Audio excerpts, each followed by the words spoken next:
বিশ্বনবী মারাত্মক বিপদে পড়লে আরেকটা দোয়া পড়তেন, আল্লাহুম্মা ইন্নী আবদু ওয়া ইবনু আবদিক ওয়া ইবনু আমাতিক নাসিয়াতি বিয়াদিক মাদিন ফিয়া হুকমুক আদলুন ফিয়া কাদাউক আসআলুকা বিকুল্লি ইসমিন হুয়া লাক সাম্মাইতা বিহি নাফসাক আও আনজালতাহু ফি কিতাবিক আও আল্লামতাহু আহাদাম মিন খালকিক أو استأثرت به في علم الغيب عندك أن تجعل القرآن ربيع قلبي ونور صدري وجلاء حزني وذهاب همي سبحان الله পড়েন।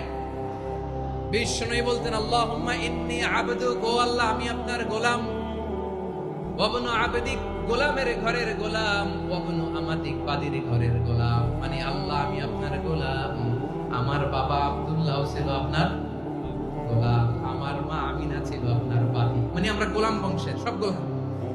নিজের এর চেয়ে আর ছোট করে আল্লাহর কাছে উপস্থাপন করা যায় আমার ভাইয়েরা? কথা কি বুঝতেছেন? নিজেকে এর চাইতে ছোট, নগণ্য আর তুচ্ছ করে আল্লাহর সাথে প্রেজেন্ট করা যায়?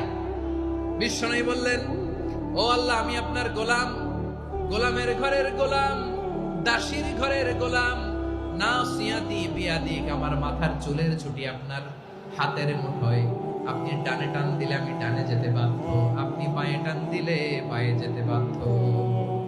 সুবহানাল্লাহ বলেন।